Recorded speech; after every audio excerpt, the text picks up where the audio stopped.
Elsa Groden, myself, Jim Maximowski, Will Dwyer. I do not see Mark Dunn yet, and Kishore Parmar will not be here tonight. This meeting is being recorded. And first up for general information, Mr. Dwyer. I'll just make a note. I know that some of you are here for public hearings later on. And so let's see, Mark is just arriving. Okay. So I'm going to call out the names in the order they appeared. If you are here for a public hearing that is scheduled, we will take you up later when that happens. First in is Tracy. It's you. Good evening. Yes, it's me. Are you able to share your screen? I am. Yes, I have both of my sketches already up and ready to go. Okay, I've enabled that. Well, tell us what you're doing. I'm here to seek approval to install signage for Talon Furniture, located at 351 Russell Street, Suite 16, behind the Barnes and Noble. It's the old, I believe last year it was Spirit Halloween. Way back when was Planet Fitness. So it's just a non-illuminated pin letter set and changing of the black translucent vinyl on the pylon sign, the double-sided pylon sign. That's 351? 351 Russell Street, correct. Okay, thank you.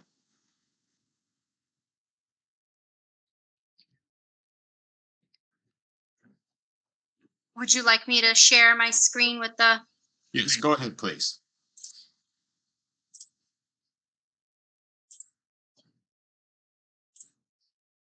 This is what the pin letters would look like on that existing front facade. Non-illuminated, 3/4 inch PVC, pin mounted. I believe the goosenecks are still there. We'll reuse those for external lighting. That's it. Just black PVC letters. Simple. And what is the size of it?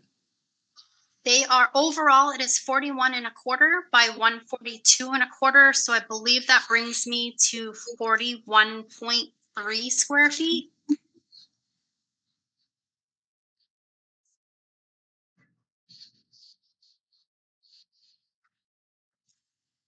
And then I have the pylon sign. Again, we're just going to strip, reuse the panel that's there, install black translucent vinyl on either side.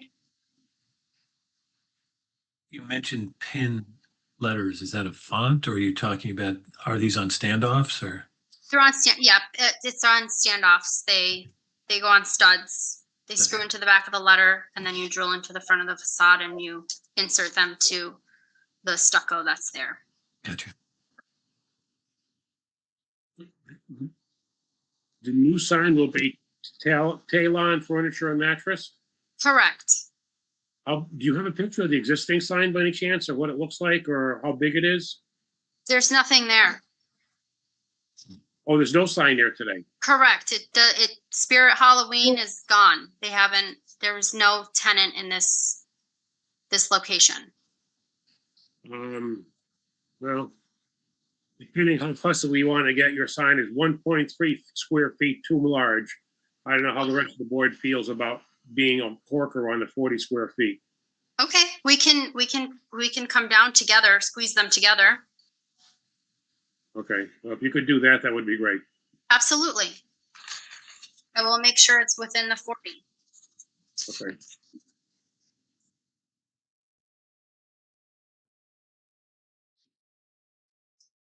Type of lighting. No lighting. I believe there's existing goosenecks, but it's not illuminated. External illumination. Correct. Yes. If they choose to have goosenecks externally above it, onto it. I believe there's some there. that they're just gonna reuse right now. I'll make a motion to approve as submitted, but not to exceed 40 square feet. I would second that. Motion and second. Any other discussions? Hearing none. All in favor, roll call vote. Dunn, aye. Dwyer, aye. Maximowski, aye. Zagradnik, aye. Motion passes 4-0 with one absent. Very good. Wonderful. Thank you, gentlemen. Thank you. I thought you had two, I thought you had two signs, no, just one? Two, I do have, it would be two. It would be the pylon. Oh, okay, just one company, but two signs. Correct, yes. Okay, They that's fine. have a Okay. space on the Okay. pylon sign as well. Okay. Next in was, do you want to stop sharing? Yes, I'm sorry. Could you stop sharing, please? Yes. Next in was Chris Chamberlain, and I believe Chardot Parmar is with him. Correct. Hello, we are submitting for site plan review and special permit for the senior housing residential apartment building at 41 Russell Street. The Manny's Hadley Meeting House, Hampton Inn site. I can share the plan set that we sent over to the planning email address a couple of days ago. There's going to be no surprises here compared to what we've been showing as we went through the zone change, but you're all familiar with the site. This is the Hadley Meeting House, and so these three buildings north of the Meeting House will be demolished. And in its place, 50-unit senior apartment building. The building is going to be connected to the Meeting House, which is going to provide for common area, back of house, storage space, bike parking, service entry, and all those sorts of good things. By and large, the rest of the property is going to remain the same, although we are taking the opportunity to rearrange the parking lot, both to sort of more formalize a driveway entry and also ensure that we're trying to force traffic to slow down as it moves through this site, since it's now proposed to be residential use. And we've provided, as well as the site plan in the back, we've got some architectural floor plans, as well as renderings of what the proposed building will look like. And we look forward to a public hearing over the project. You did say 51 units, right? 50. 50, okay.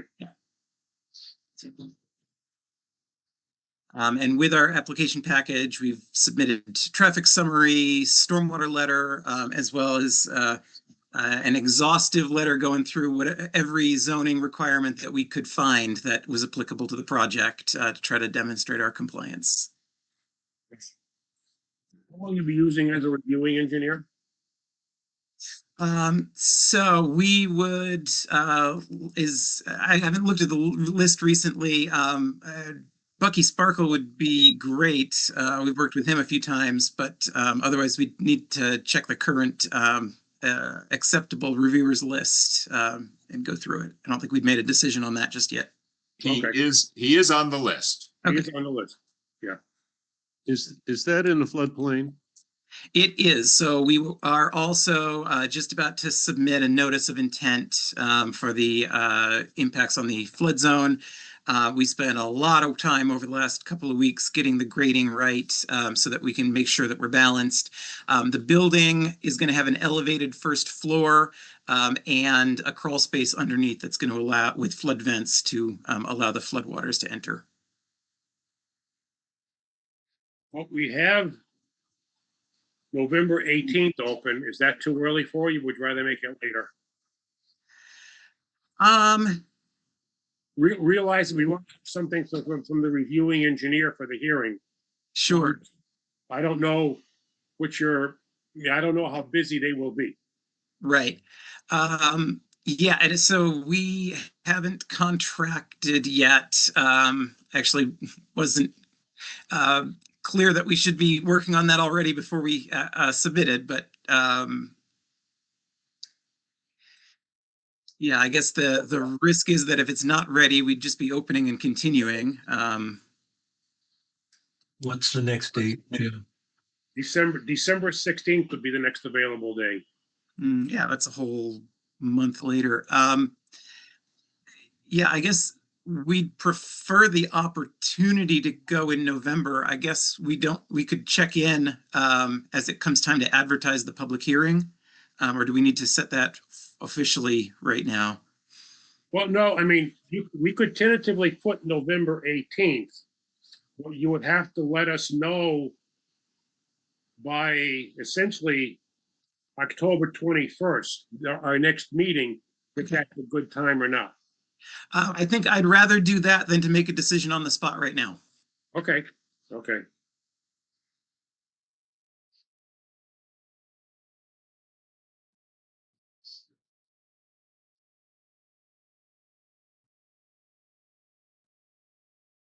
Okay.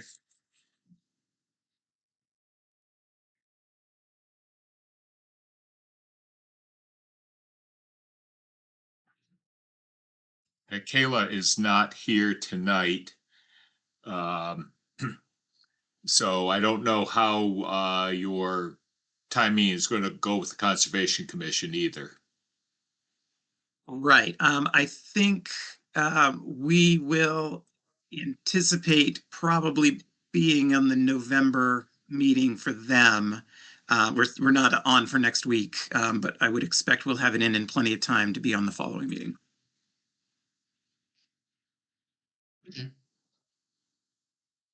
We'll put you in tentatively 11/18 and let us know by October 21st if that's a good day or not. Great, we will. Okay. Very good. All right, thank you. Thank you. Thank you.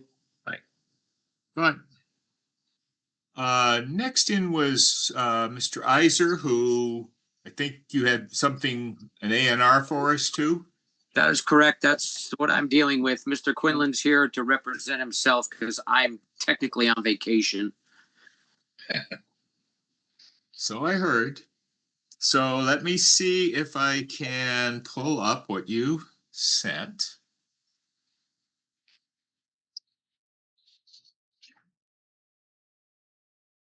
And this is the one for 7 Roosevelt.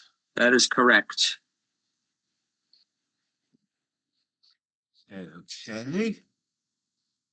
So let me, That's the Tukoski.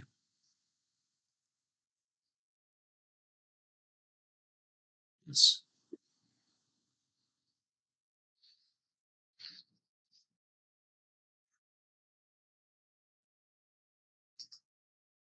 okay. Can you blow it up a little bit, Bill, so that the main area covers most of the screen? Well, let's see. If you can, great. If you can't, we'll deal with it. I have a, oh, there we go. All right. That's good right there. Thank you. Okay, so this is 7 Roosevelt Street, which is on the corner of Roosevelt and Knightley Road. To the left of what you're looking at tonight is known as 19 Roosevelt Street. I was here with this, probably a year or so ago to create a building lot at 19, and then there was not enough land left over to create a second lot to the left of that, which is shown as parcel B on this plan. The reason I'm here to talk to you about this tonight is because there's a little bit of complexity that I want to make sure you understand. So I'll go through the easy stuff first. Lot 3 and lot 4 are both legal lots, 175 feet of frontage. The Hadley box fits in both lots. They're not in the aquifer overlay, so they only need 30,000 square feet, but they're well beyond that. And then the interesting stuff is we'll say to the top which is the west of these two lots on Knightley Road. I have a note that says future A&R project. So that is, I'm working on that. There's, I think, 14-ish acres over there that are going to go into the APR program. The town has already approved the town meeting has approved the town share of that. So that should be coming back to you, I would say, within 3 or 4 weeks. And then the big deal is what in green that says not a separate building lot. So you may recall that I'm 4 feet short for the second lot on Roosevelt Street relative to number 19. So there is that 4-foot strip is left between the current project and the 19 Roosevelt project. It goes back along the garage and a shed and then opens up into this backland, which will be added to those 2 lots in some way, shape, or form. We don't know exactly yet. So that is just sitting there for right now, but it will be utilized when these 2 lots get reconfigured. I think that should explain it. If anybody has any questions, I'll be happy to answer. It's the far left. That's Glenn Johnson. Yeah, Glenn Johnson is there. So behind Glenn Johnson says not a separate building lot, Mark. Yeah. All right. So to the right of Glenn Johnson, Right. you'll see plan book, whatever. I can't quite read it, but it says parcel B. Parcel B, yeah. And So that's that was the parcel 4 that I feet didn't short. have enough land frontage for to make that a building lot. right. And the family was going in the process of selling number 19 to another family member. So we had to make that work. And then they had to have discussions with other family members to make sure that they could get this 4 feet. So it'll happen, but not tonight. So that's the 4 feet, that little sliver that comes down to a point. Correct. Gotcha. So you'd have to shift Daniel's lots. Right. So Gotcha. yeah, we'll Okay. add the 4 feet to number 19 and then give up 4 feet on the other side to add to parcel B to make that a legitimate lot. Right.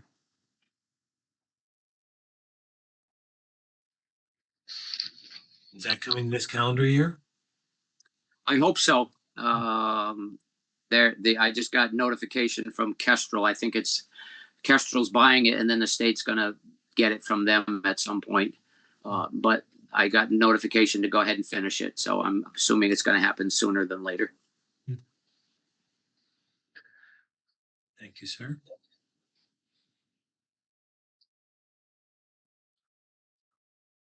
So I will not be participating in this one, so someone else has to make the motion to approve. I'll move approval.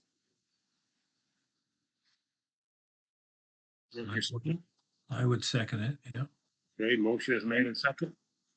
Motion is made and seconded. Any questions or comments from anybody? Hearing none, roll call vote.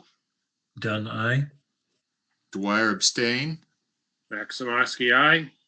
Zagradnik, aye. Motion passes 3-0 with 1 absent and 1 abstention. Okay, thanks, guys. I'll be back in town next week. I'll catch up with one of you to get it signed and get you the Form A. Okay, All right, thank you. Have a good night. thank you.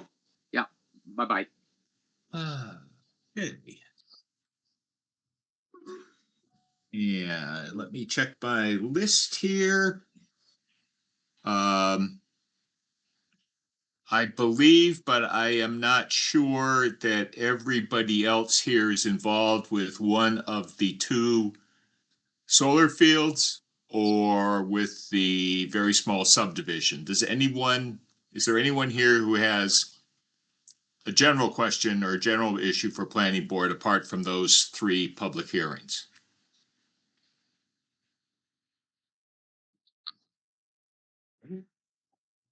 Right, with that said, I will read the notice as it appeared in the Gazette for the public hearings.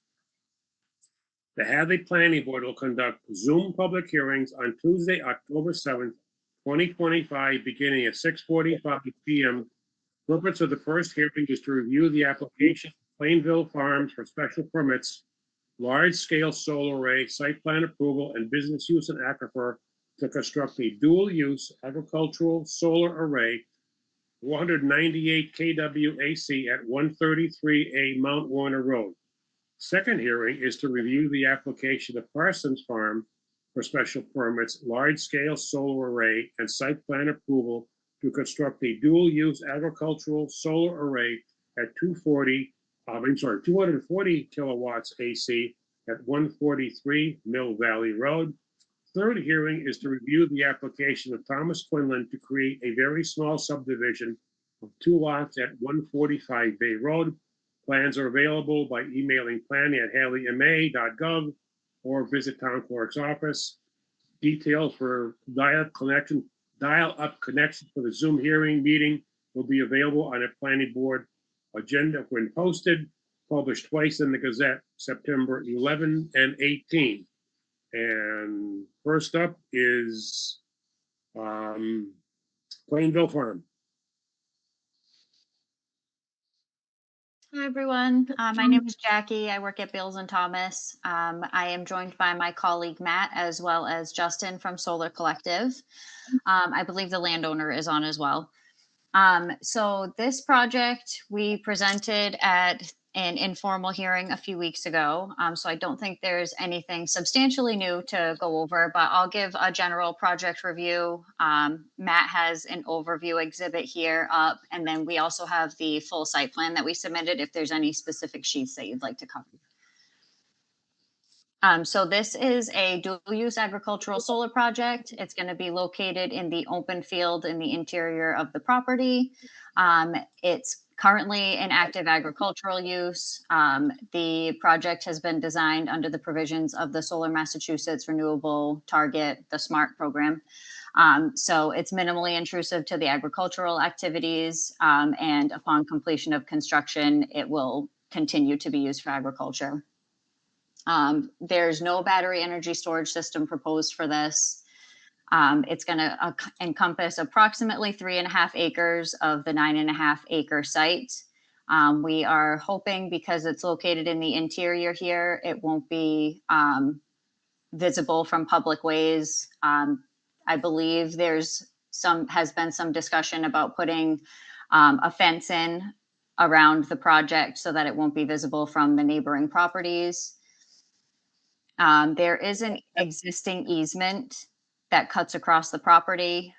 Matt, if you could that's where the proposed access is, and that's also the proposed interconnection route. The interconnection will be on North Maple Street. There's no tree clearing proposed. There is a small trailer to the south of the array that's going to be removed, but other than that, there's no impact to any existing structures on the property. A sedimentation and control barrier will be placed around the limit of work prior to the start of construction to protect that wetland to the south. And I believe under the array will continue to be used for crops. We did file a notice of intent with the Conservation Commission. We had a site walk with them a few weeks ago, and we have our second hearing with them next week. We're working on getting through some comments that they sent to us, but we'll have supplemental information for them next week. And then we're hoping we'll be done with their process after that.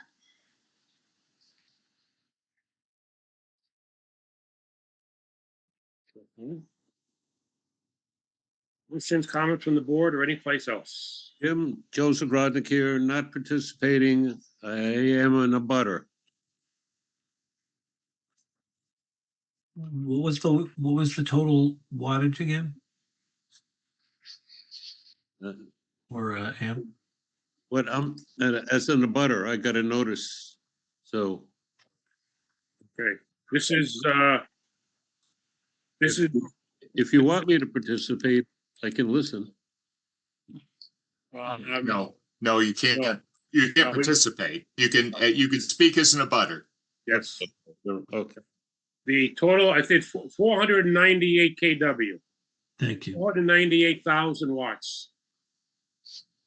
So here's a megawatt. Okay. So we will not, just for your information, we will not be able to make a decision tonight. We'll have to wait until Mr. Kishore Palmer comes back. You will have to watch the YouTube video before we can vote, because we need 4 affirmative votes, and right now we only have 3. Okay. Okay. All right. Anybody have any questions or comments? Could you scroll to some of the other drawings? Remind us of the height of the panels.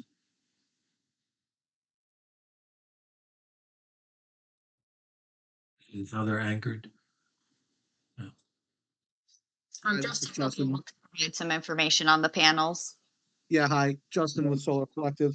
The panels will be at approximately 10 feet above grade. There will be no grading done to the existing site. That is to allow, per the program, for agricultural and livestock or whatever may be happening underneath to continue happening underneath, including getting any equipment necessary to continue those operations.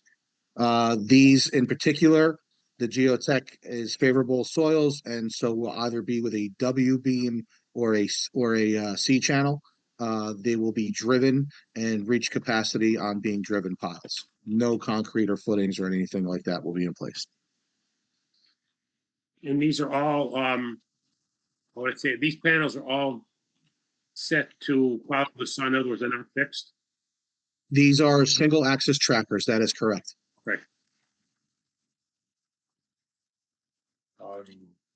Love the idea. Agricultural under solar panels. My personal opinion. No, I'm in support as well. Renewable energies. That way, I mean, there's essentially no, I mean, granted, there's certain crops you can't raise under there within reason, but there's many crops you can, and I think it's just great that you can grow food and get solar power out of the same field. Yeah, this particular field, Wally is growing asparagus there, and they looked very nice a couple weeks ago.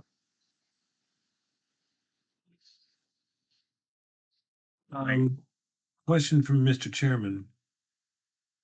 Out in the Midwest, we see a lot of those tall wind turbines, and they're required to have like a bond or something for end of life removal.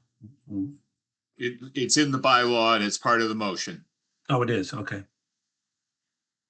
Although what we will need from the applicant is a reasonable estimate of the cost of removal at the end of life. What is the estimated life of the PVs? Like 30 years or? Like 20 to 30 years, yeah. 30, okay. What is the wattage of these panels on each individual panel now? I believe that these are 550s or 540s. If you give me one moment. But that's fine. That's fine. I don't need exact. I know what their tremendous improvement in efficiency in the last 10 or 12, 15 years on solar panels. Great. Okay. Other questions or comments? I'm excited. I will make a motion to continue this. We can try to squeeze it in on the 21st. Mr. Parmar will be back. Okay. That would be great.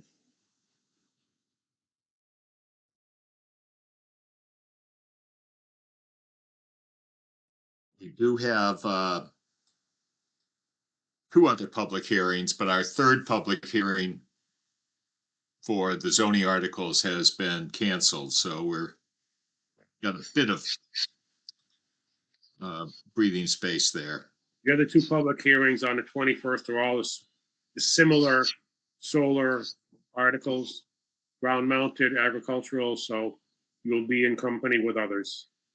Wonderful. Okay, Those are put off until the 21st because I'm not able to participate on at least one of those. I think both of them. probably both of those. Both of them. Yeah. So, okay, we got a motion to continue to October 21st. Do I have a second? Yes. Motion and second. Any discussion? All in favor, roll call vote. Done, aye. Dwyer, aye. Maximovsky, aye. Rodnick, aye. No, Zagradnik not participate. Abstain. Well, You can't participate. So motion passes 3-0. One abstention, one non-participant, one absent, one non-participating, abstain. Yeah, you can do that with the continuation. We just can't do that with the approval, Joe. Okay, next one is Parkinson's Farm at 143 Mill Valley. I believe you were up again, Jackie? Yep. Matt's going to put up another overview exhibit for us. There it is. So this project is very similar to the previous project. Another dual use agriculture. This one will have sheep grazing beneath it instead of crops. Again, no battery energy storage system. Also designed into the provisions of the SMART program. This one is a little bit smaller. It's going to be approximately 1.8 acres. This one is located in the interior of the property. I don't think it's going to be visible from any abutters who are not related to the landowner. It will be, there's no tree clearing or grading associated with this one either. The only place where there might be some tree trimming is at the interconnection along the roadway here. It's just being pushed over to the side a little bit. I don't know that there's going to be any actual tree removal though. Again, sedimentation and erosion control barriers will be placed around the limit of work for each different array to protect the river on the south and the wetlands that come off of it.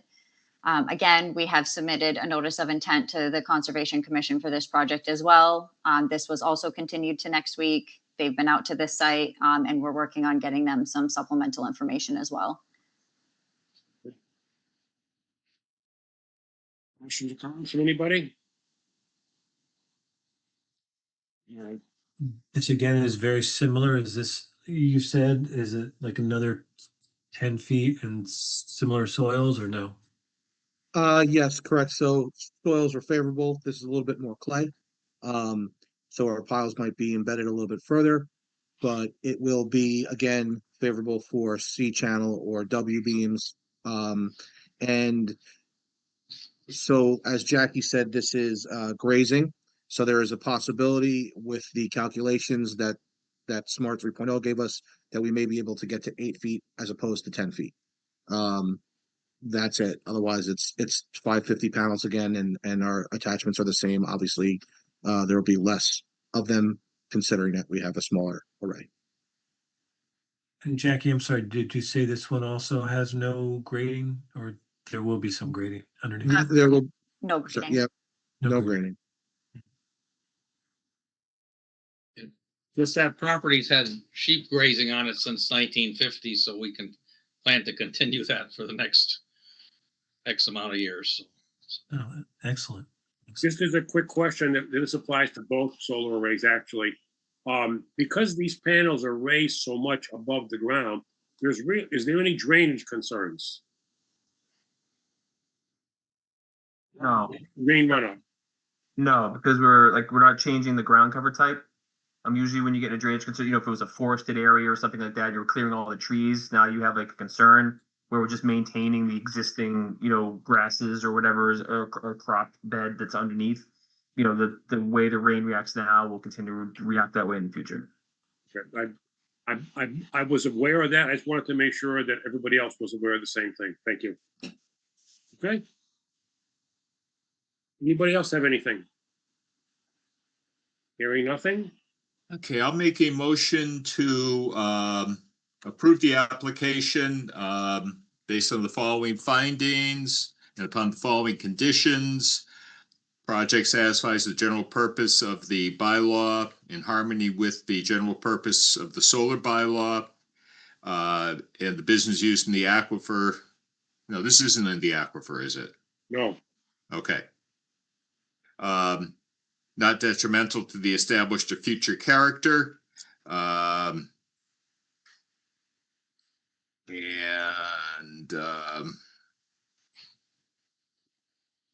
The plan, work will be conducted in according with the site plan of, from B&T. What is it? Beals and Thomas? Correct. Okay.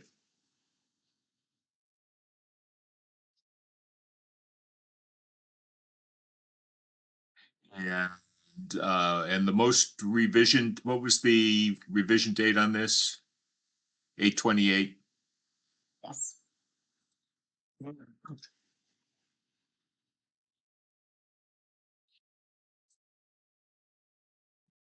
And the terms of the permit application package the same date.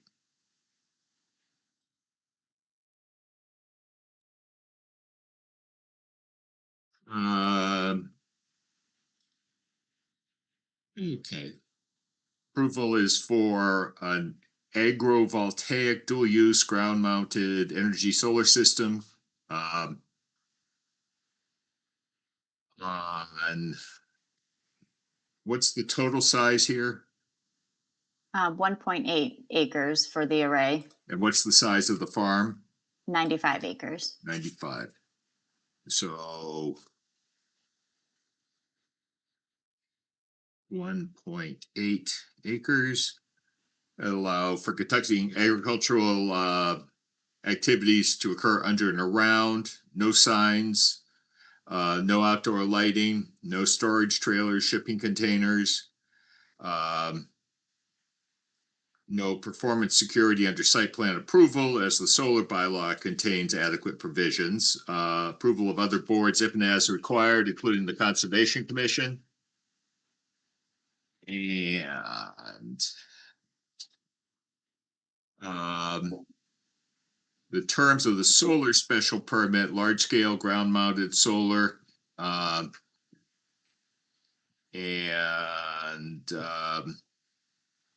It's located in the agricultural residential district as permitted.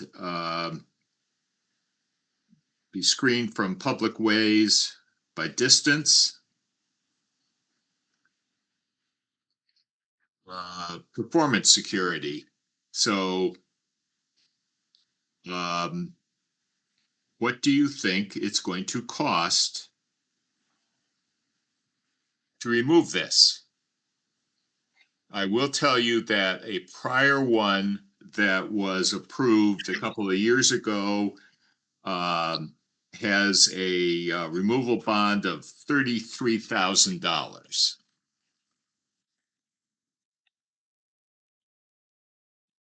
So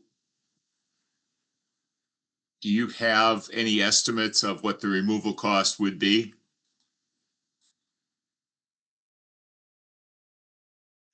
Justin, do you have that information? I do. I would have to look for it. I wasn't prepared with it at the moment. I can take a quick look right now. If you give me a moment and I can see what we have sent over previously. Was it included in the decommissioning estimate?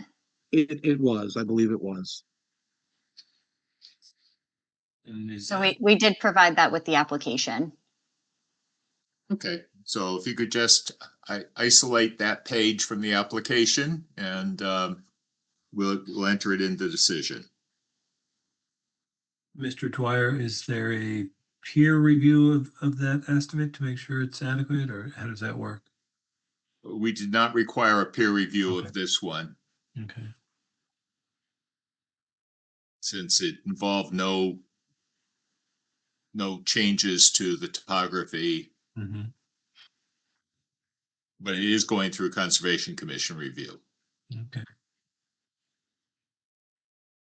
We'll go through the rest of the language. Absent notice of a proposed day of decommissioning, the system shall be considered abandoned for when the system fails to operate for more than 1 year. Any large-scale system which has reached the end of its life or has been abandoned shall be removed.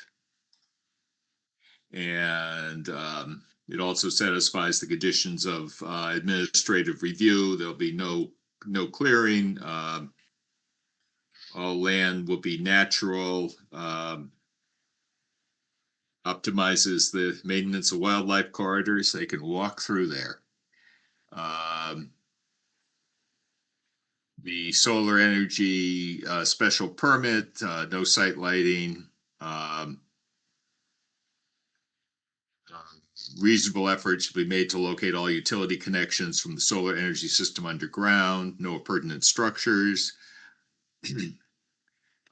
You provide a copy of the project, basically your copy of your application to the public safety people for their future reference.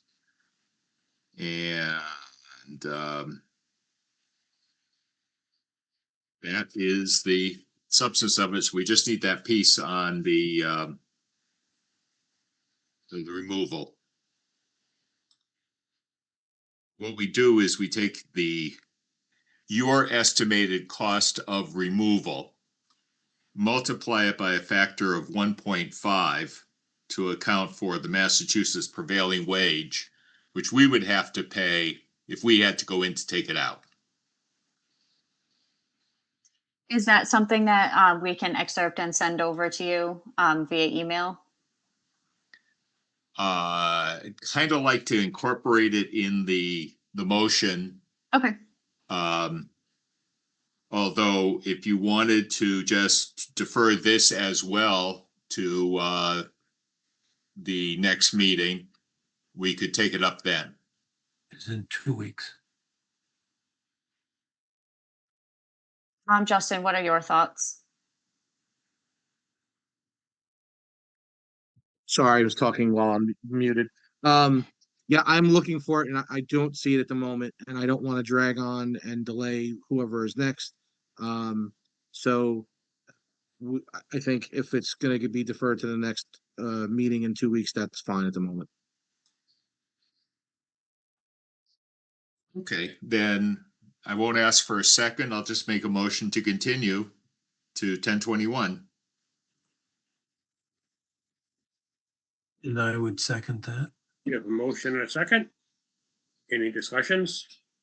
Hearing, roll If call. I had another question, is this the time to ask it or just wait until the Well, you next can ask. meeting? Absolutely. I thought that way they could prepare an answer if they don't have it now.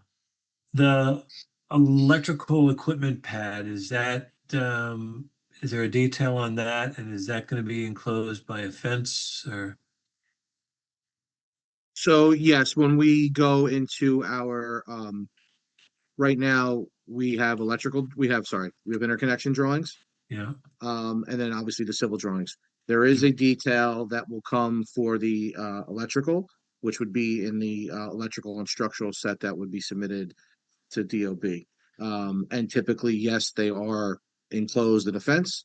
And additionally, you would have your one piece of concrete would be, at that pad. okay. So, Yeah. Yep. I thought I had seen that and I assumed, that protects it from vandalism or grazing animals or, okay. 100%. Okay. Thank you. Anything else? Back to you, Mr. Chairman. Anything else? Okay, we have the motion and a second. Roll call vote. Dunn, aye, Where I Maximovsky, aye. Roderick, aye. and that's to continue. 4-0, one absent to continue to the 21st of October. We're good. Thank you very much. Thank you. Thank you. Thank you. Mr. Quinlan. Yes. I do not, I'm just thinking of it now. Randy got up, but he never sent me, I only have the paper copy, so I don't know if you had a copy. let me see if he See what he sent me.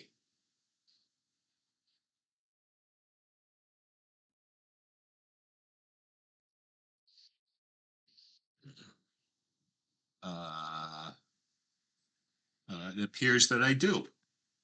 Thank you, sir. So let me share that one.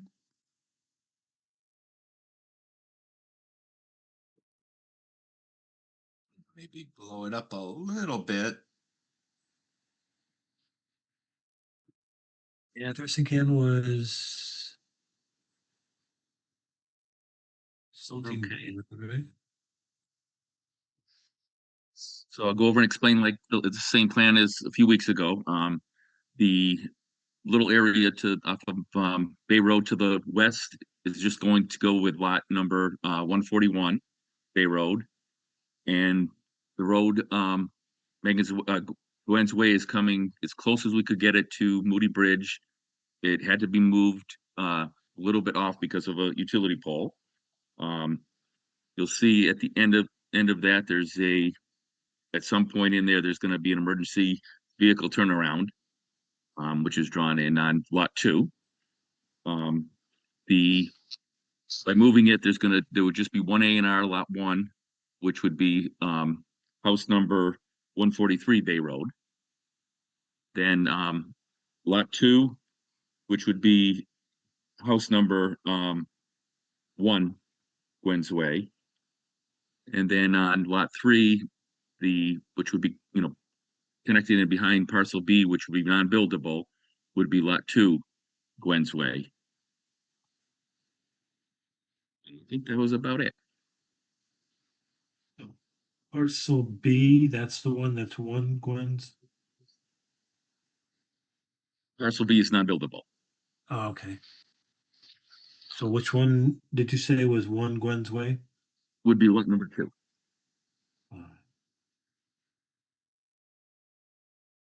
And lot 3 would be 2 Gwen's Way. 2 Gwen's Way, okay. One is yours already, Tom? Nope, 141 with a little additional parts going over to is mine. 141. Okay. To the west, yeah. Do you know if Randy ran this by the fire chief? Yes. Will that be a paved road or what kind, what will Gwen's Way be, Tom? It's the description he has on there would be gravel. Okay.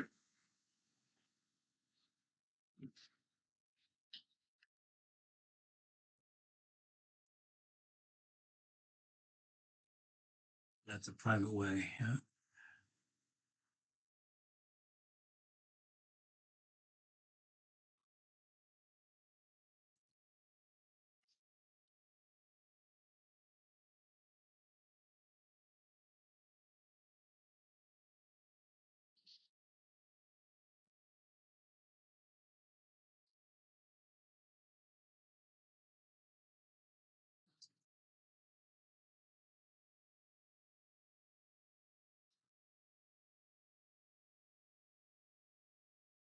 I think the box would fit in parcel B anyway. I think it would be very hard to make that. So it limited it by not having the A&R, moving the road there, so nobody could ever, do anything anyway. But it is not be listed as not buildable.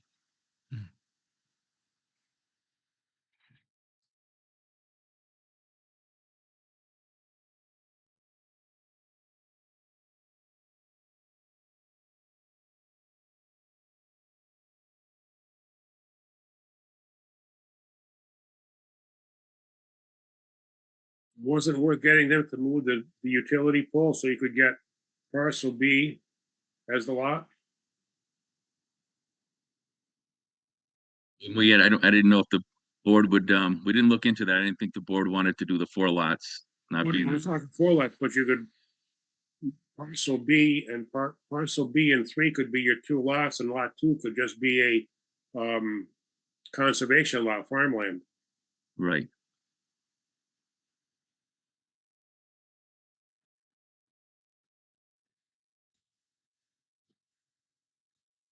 Yeah, I have to not let Randy get away so easily next time.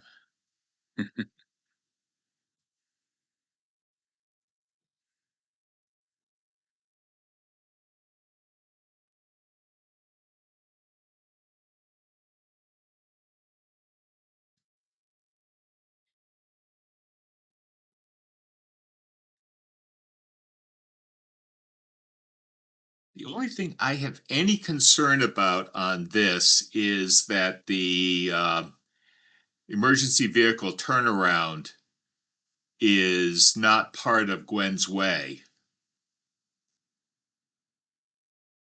When I reviewed it with Randy, I had the notes right when I had taken from him, and I don't have them in front of me this morning. He wanted me to just mention that would be what's accepted, and possibly relocated, but it would have to be those dimensions and all. And if there's any special preference you had for that or what worked best. Well, I I mean, mean, it makes sense to have it on. I'm hesitant to say that the turnaround is on private property. Okay. What's to say that person someday says, well, that's some kind of a permanent easement there or something. I'm with Bill. I don't think that's a good idea. Could you do a hammerhead at the end, or? I was gonna say if it was incorporated at the end, I see your point. So that was part of the. It wouldn't reduce, so if it were the same relative position, but at the end of Gwen's Way, like down here, it would not reduce your frontage on Gwen's Way. It would not reduce your square footage below what's required in the aquifer protection overlay. And I think it'd just be clearer. And it'd be deeded correctly. It'd be deeded Yeah. correctly. Right. Good catch. It would be like the hammerhead turnaround on Adair Place. Correct. Yep. Not unlike the end of Norwalk Drive.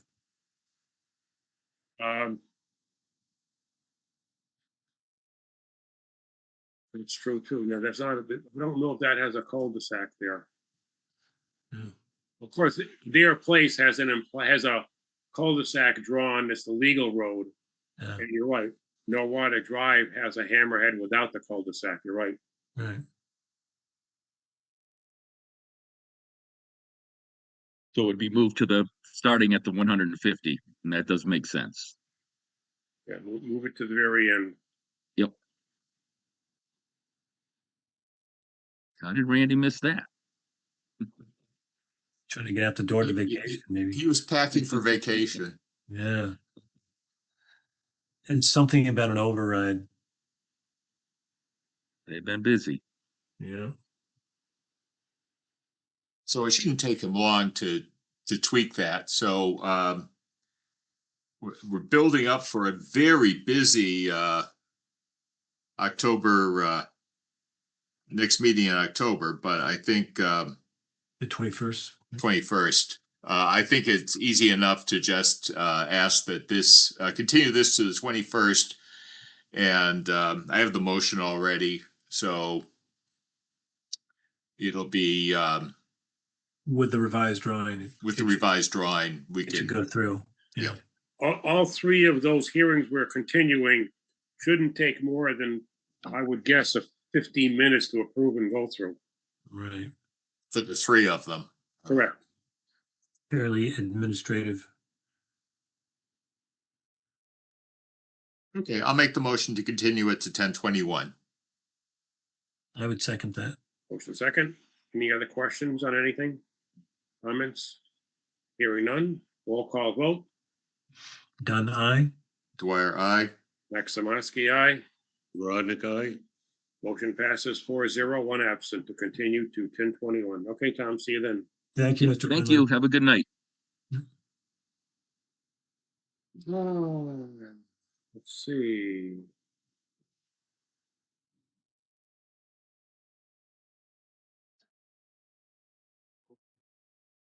We have not connected with town council yet on the extended stay hotel. That's an open issue. That's Not a the- big one, but just haven't resolved it yet. So we'll try to move that along.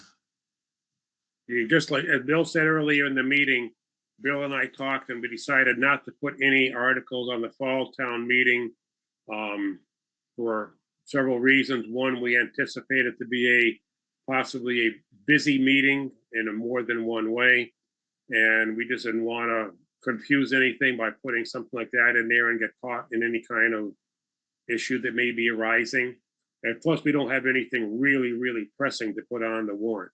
I mean, things we want to do are important, but I don't think if we delay it till a spring town meeting, it's going to be any big deal. So that's why we decided to do that. And I do have one question on section, where is it? Let me bring it up. I was reading through it and I'll be honest, I don't understand what it means. What I think it means doesn't make sense, so I'm not sure I'm interpreting it right.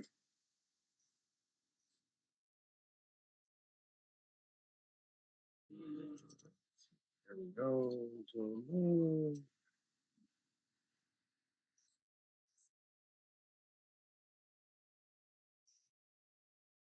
That's about the 75,000 square foot. 75,000 square feet. Let me, I'm gonna bring it up on my computer right here. I'll read it and maybe we can work to correct it or interpret it. I'm not quite sure what the word is to its meaning.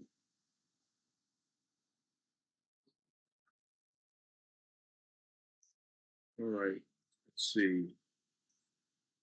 This is note.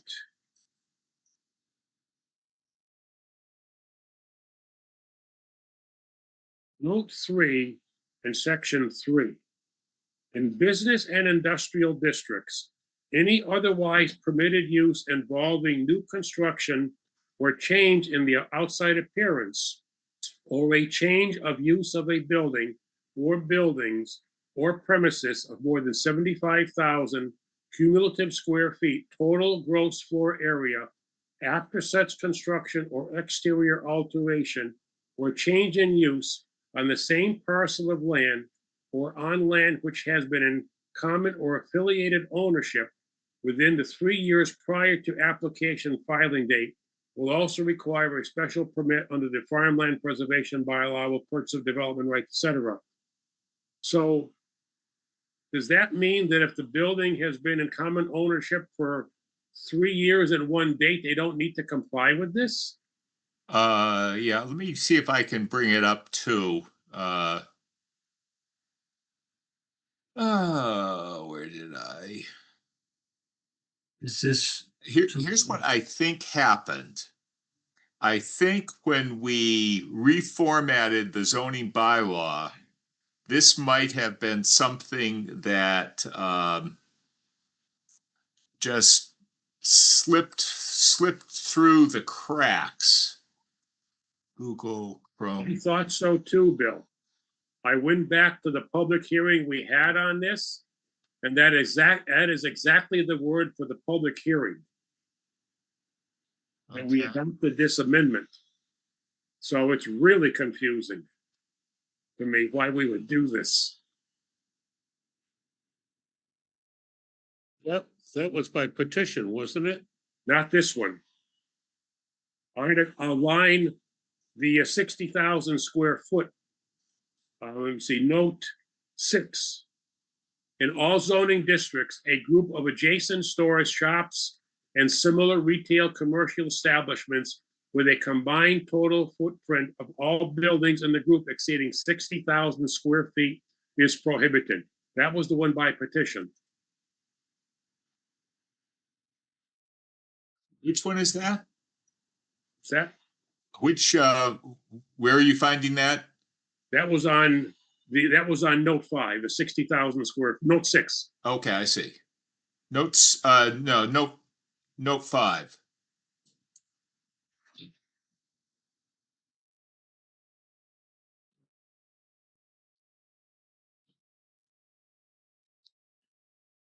Here, let me get Acrobat. Okay, I found out where I was.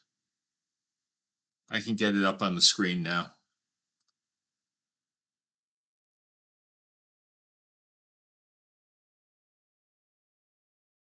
There. So 5 and 6. It's really confusing. So that was that's one of the drawbacks of a petition article, and I think it didn't address all related topics. Oh, So, boy. You've Note got 3, note 3, note 5, and note 6 essentially conflict with each other.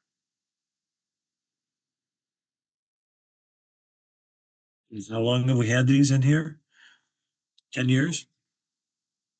Since approximately 2000, I forgot when. When I was looking up this time, I could give you that information. Maybe But 20 years. it takes a bit of research. I go back to all the zoning amendments that I have a record of. so I don't know. Go ahead. Are you looking at the online version or your own paper copy or your own? My own paper copy. What's okay? Because I have the online version up, and yeah, note 5 is retail use exceeding 75 is prohibited. And then note 6 goes on to food trucks. Okay, so we that was straightened out. Okay, but So it's note 3 and note 5. Note 3 and note 5, yeah. So note 3 seems to allow structures greater than 75,000 square feet with a special permit under the farmland preservation. That's transfer of development rights. Yeah. And then note 5 prohibits retail use exceeding 75,000. So they did not intend, the petitioners did not intend to limit all structures to less than 75. They just didn't want a super Walmart or the like. I think that's my recollection of it, because it was right around the time that we were processing the application for a super Walmart at the Hampshire Mall site. Correct.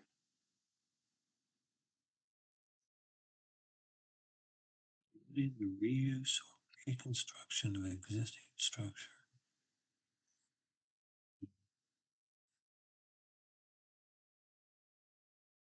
Okay. I like the part about the over 75,000 square feet. This does not apply to single and two family dwellings. That'd be a pretty big family.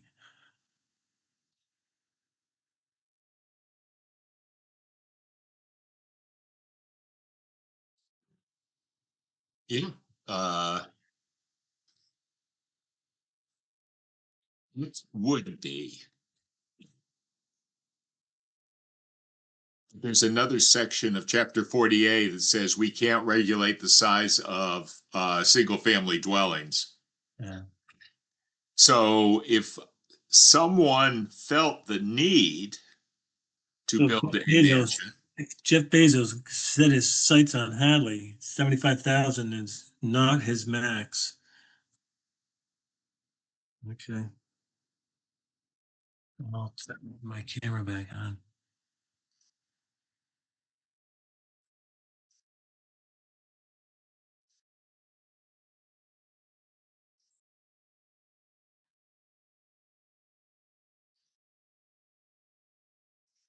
I've heard people say that some, it's all secondhand. I think the assessors were telling me that someone wanted to put in a large office building, but they were scared that the 75,000 square foot cap and wouldn't have applied, but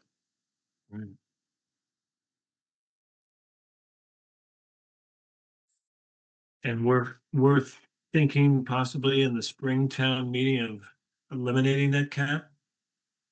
That is my suggestion. Okay. Eliminate the maximum size. And regarding the 75,000 square foot TDR, revisit that and possibly eliminate that one too. So, Which makes sense in light of our current revenue issues. well, that's exactly where I'm coming from. Yeah. although It would be nice to get money in the TDR, don't get me wrong. Yeah. But, I mean, I don't know where any large building like that might go. However, if we have some place and somebody can fit something like that in the current zoning, Walmart's already here, Target's already here. There's rumors of, Costco. something like a Costco coming in, but we have seen nothing or heard nothing. And so, it might be an advantage to us to get rid of it.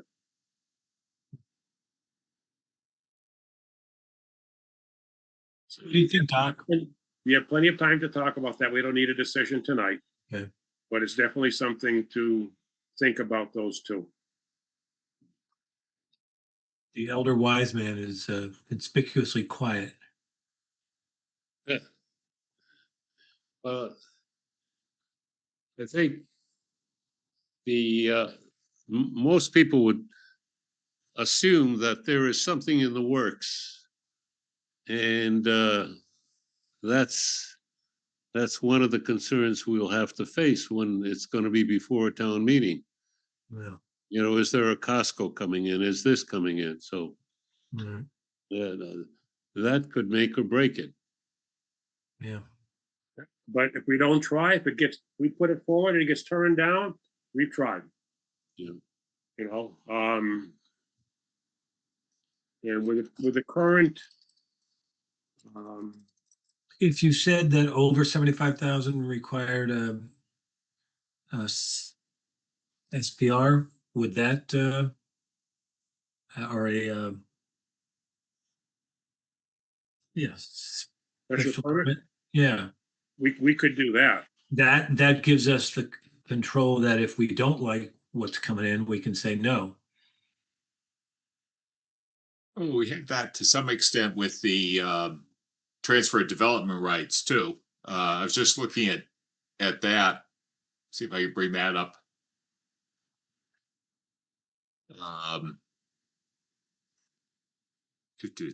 Okay. I just went up to Greenfield Community College Saturday morning for the CPTC, Citizen Planner Training Collaboratives. I should be smarter than I was. No promises. So if I'm looking at the table of equivalents here, if you wanted to go over 75,000 square feet, every 2,000 square feet of additional commercial or industrial floor area would require purchasing 1 acre of developable farmland. GDR. Okay. So 75,000 is, it's just shy of 2 acres under the roof. On one floor, or half an acre on 2 floors, but most of those are 1 floor. Yeah, most, all The big box. big stores like that don't want to be multiple story. Right. I mean, the roof's already high for a variety of reasons. And I don't think you could fit 2 stories in them.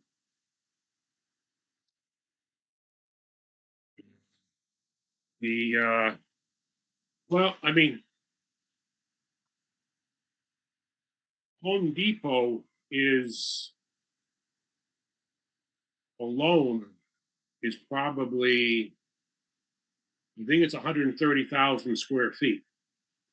So that is a awful lot of APR land to be putting it to ask them to put forward. 2 acres, they got 25 acres, 30 acres. You get 60,000 square feet. That's, I mean, like I said, it would be a nice donation to the TDR fund, but I think it would be prohibitively expensive to do that for a store we're looking for the tax money for.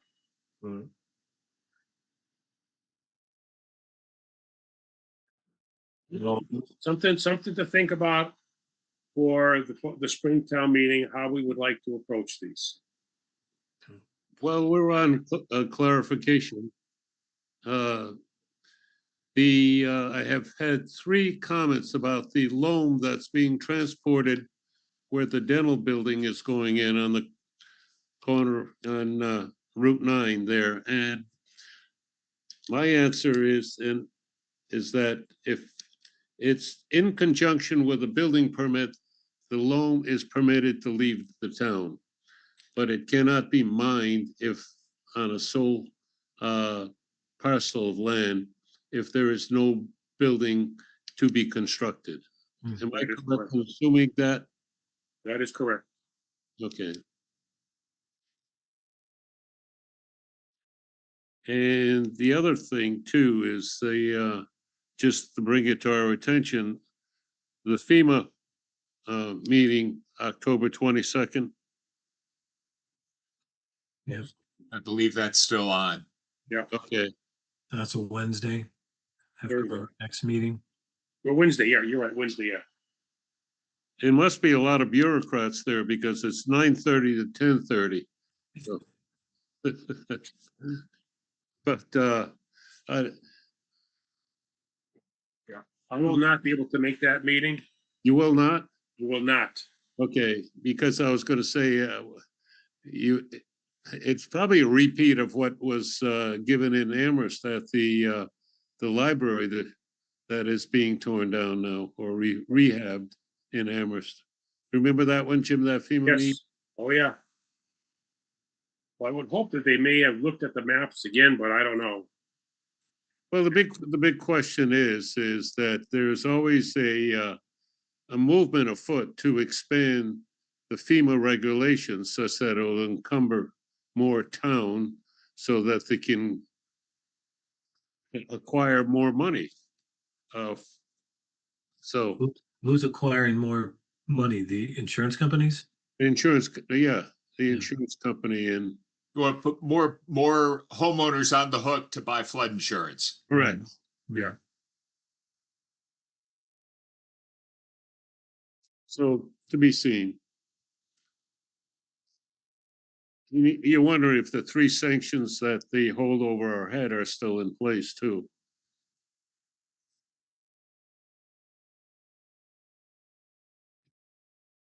So I just sent around something today from PVPC.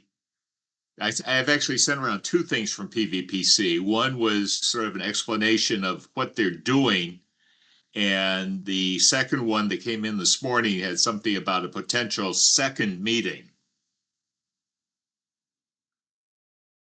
Okay.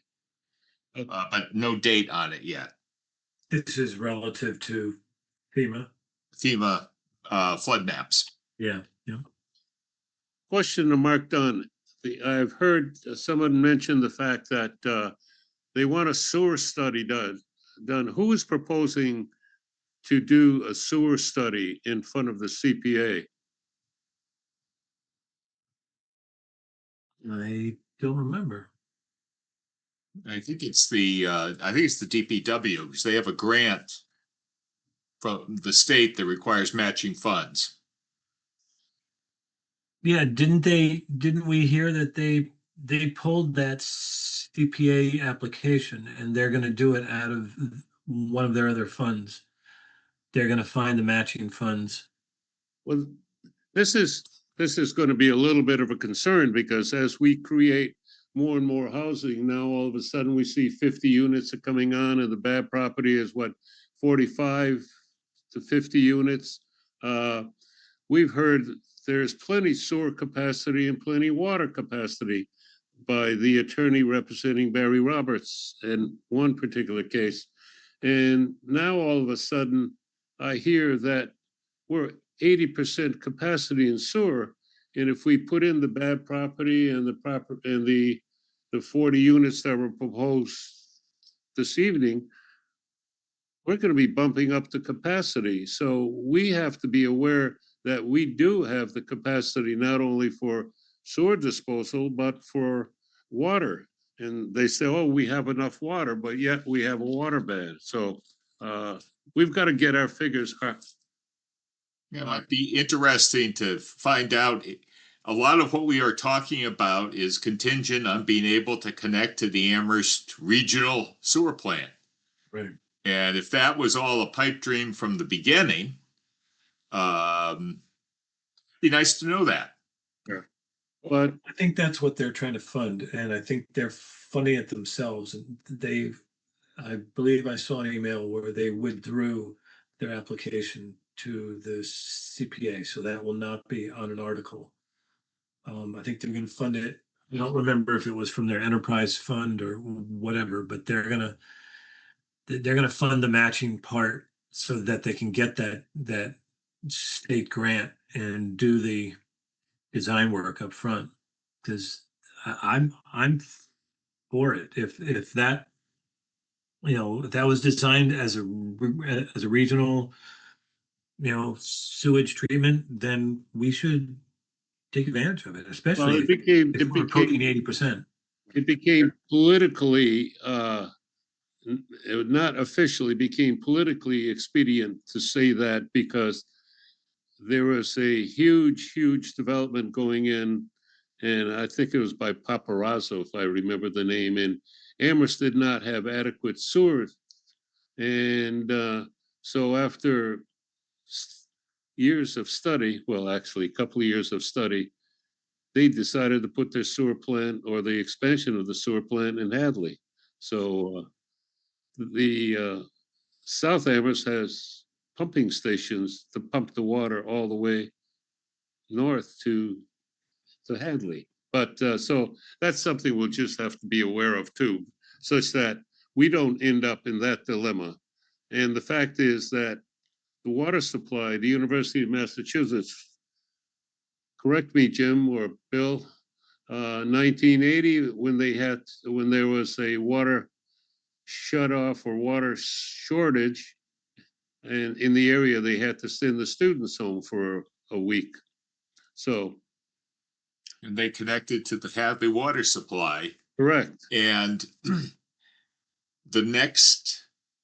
before the next election rolled around, if I recall correctly, we used to have a state rep who also did Amherst. Jim Collins, correct. And then we were reapportioned. Redistricted at it? Well, because he was the one that proposed to the legislature to annex part of Hadley to have their water supply. So. Right, and then he didn't want to face the Hadley voters again, so that's how we joined East Hampton and South Hadley. Correct. Just as a note, Hadley has a water ban. They've had it now for several weeks. Correct. And I went by the Hopkins field within the last week. Guess who's irrigating their fields like crazy? Yeah, I saw sprinklers the other day. I was like, isn't there a ban?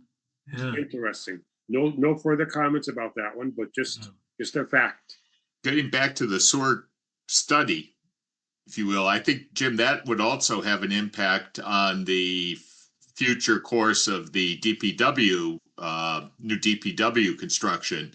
If we don't have to enlarge the sewer treatment plant, If we have to enlarge the sewer treatment plant, then putting the DPW, proposed DPW, of course, they haven't even voted on it yet, but there may not be room if it was to expand to do something like that on site, because they'll be pressed, they would be pushing further southward. That's the only way they could go. Well, in many, lot of- no, it just, we have to be aware. I mean, as Bill likes to say, we are a planning board as well. We should plan occasionally, but enough said on that.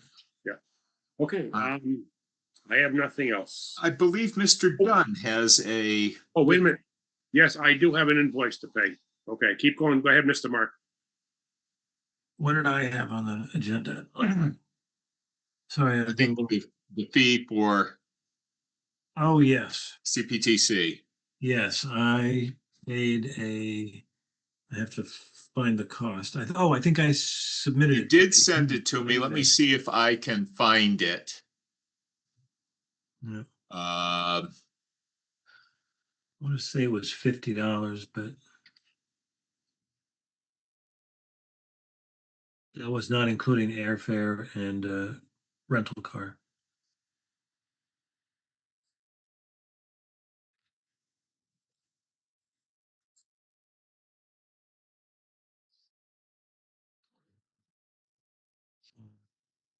okay, Jim, I'm going to, well, forward this to everyone.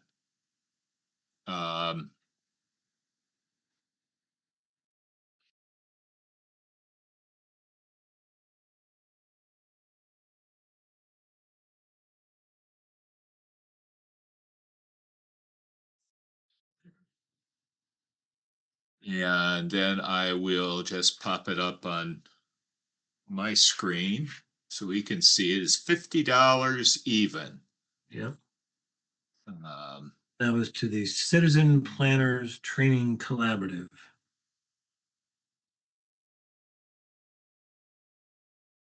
Where I was surrounded by planners from Deerfield in the first keynote speaking, and then I sat next to I imagine you guys are familiar with Jeff Lacey. from Very- Shrewsbury, yep. Yes, very versed. I sat next to him in the next session, so yeah.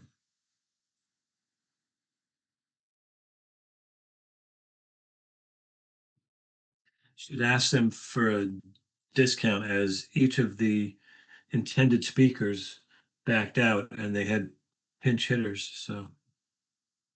Yeah, I'll make a motion to reimburse Mark Dunn $50 for tuition. Second, Motion second. Any comments, questions? I will abstain, I think, right? Sure. Hearing none, roll call vote. Don abstain. Dwyer, aye. Maximowski, aye. Grodnick, aye. Motion passes 3-0, one absent, one abstention. Okay, Thank you. that's paid to you, right, Mark? Yeah, that should go into my, Okay, we'll get that, I'll get it signed, give it over to Kayla.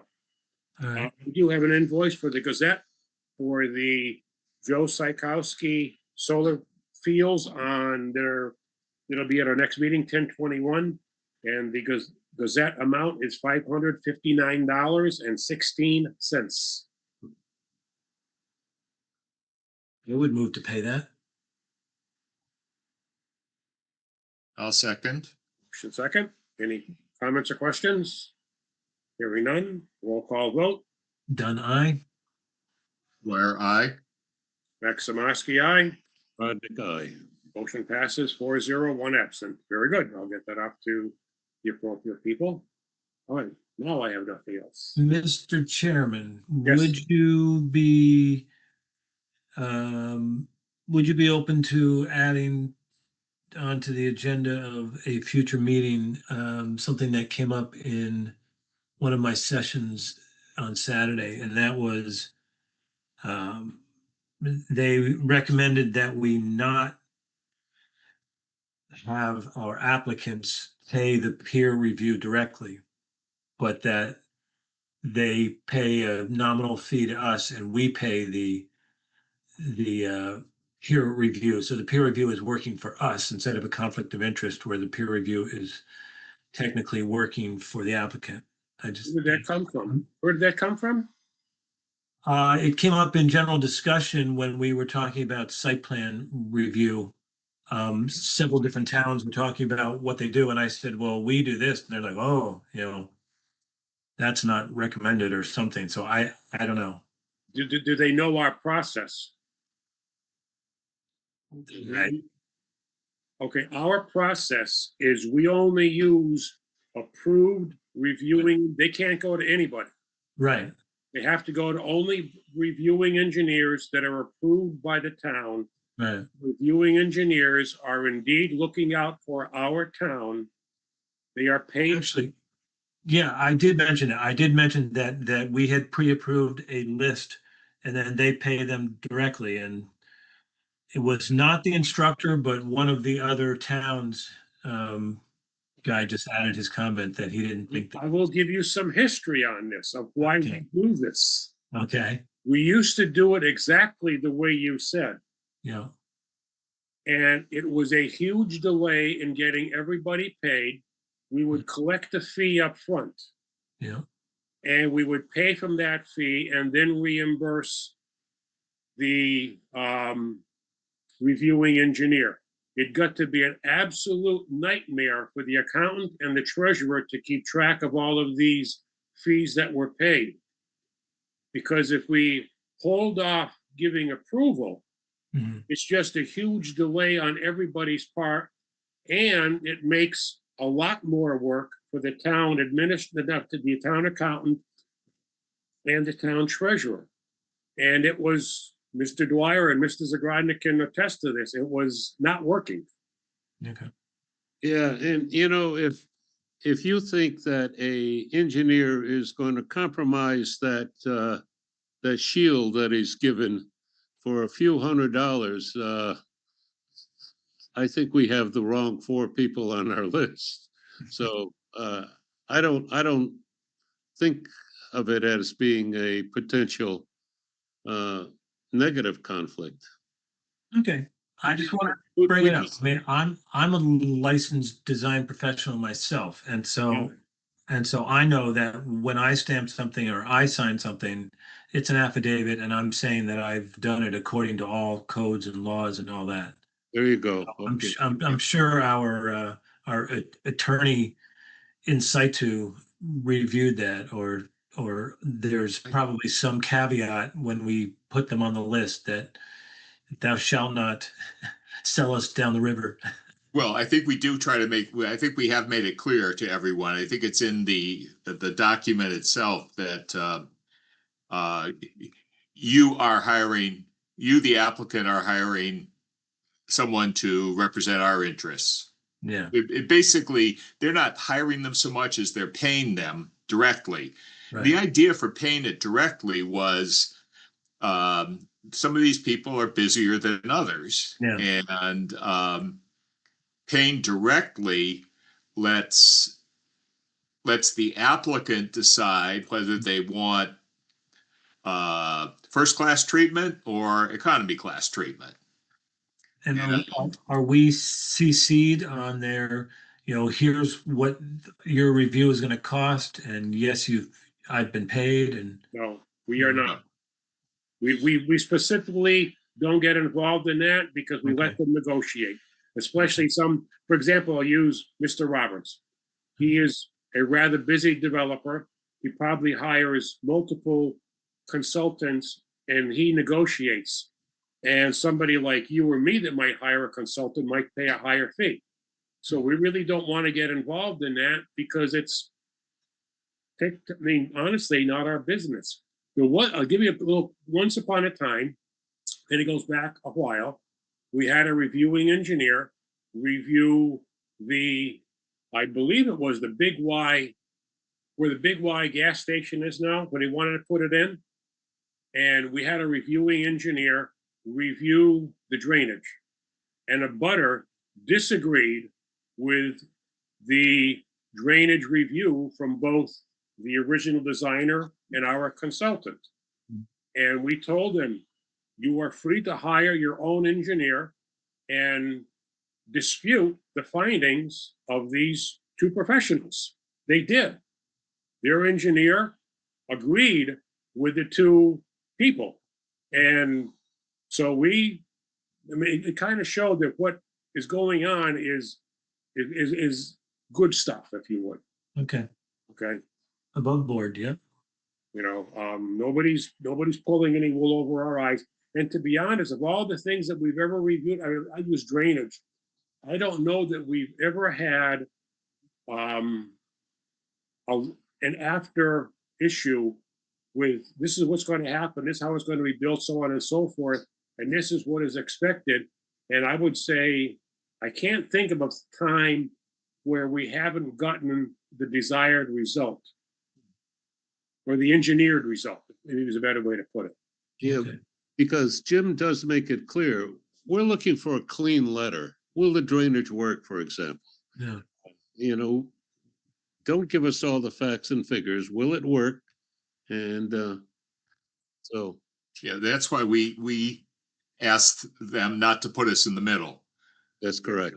So that we don't want them copying us on every interchange.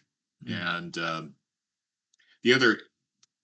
another benefit of the way we do it, I'm not saying it outweighs anything else, but another benefit is that the projects that have gone through most smoothly have come to us with peer reviews complete. We have had a couple of applicants who have gone through the peer review process before they filed with us. And then they present the application, the peer review, and those go through on the first night. Okay. So I mean, in the original, I can see somebody's point that doesn't know or doesn't understand how we're doing things. But we have had, well, to be honest, we've never had a problem. It's been, even for the time you've been on, everything has been smooth. Everybody gets paid. We get good stuff, good results. And I think it works pretty well. I could see them reacting to it because of the training, like, you guys have to do it. I have to do it for the state and the town, the conflict of interest training. And one of the slides that they say is, if it could look suspicious, then it's not, or something like that. And so maybe that's where they got. There are three levels. You're right, Mark. It's the apparent. Right. Yeah. Apparent. It's very clear that the reviewing engineer is acting on the town's behalf. Yeah. Now, our bylaw, site plan approval bylaw, I believe does have a section that would allow us to collect a deposit. And I believe the Conservation Commission likewise has a section, and they, I believe, do it that way. Or at least they had been doing it that way. Now that Kayla sees how we do it, I'm not sure how she is advising the Conservation Commission, but under prior, previously they would collect a deposit for engineering peer review. So it's just another way of doing it. Yeah. Well, just devil's advocate, I would say I am more impressed in hearing the explanation of the professional ethics than it cost us too much administrative time. It's, I'm comfortable hanging my hat on a licensed, registered design professional's ethics. So, thank you. One applicant one time tried to use somebody other than our reviewing engineer. And they had this big spiel about how this guy's professional, on and on and on.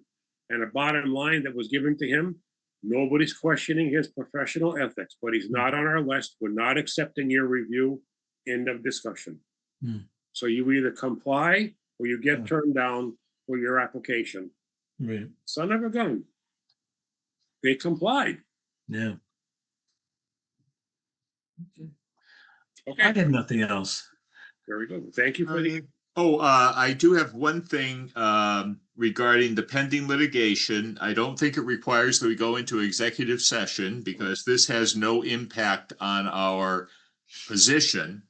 And that is that the plaintiff has filed written requests for documents and statements from the planning board, and Jim and Kayla and I are working to assemble some of that.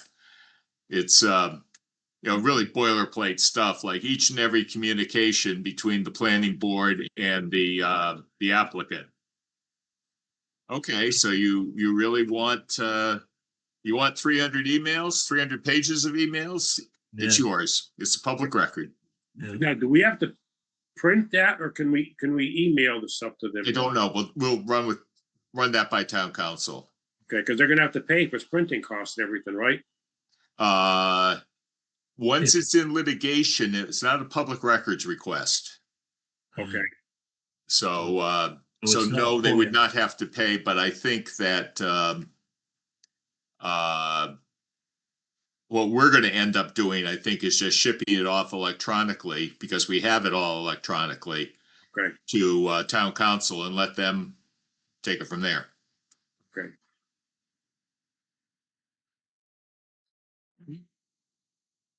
So they have requested that if we could at all possibly do it by the end of October. So we're working on that. I have nothing else. And I have nothing else. Motion to adjourn, So moved. Oh, just stick it there. motion second. All in favor, roll call. Aye. Dwyer, aye. Maximovsky, aye. Raddick, aye. Motion passes 4-0, 1 absent. Thank you very much. Good night. Thank you, Alex. Good night, all.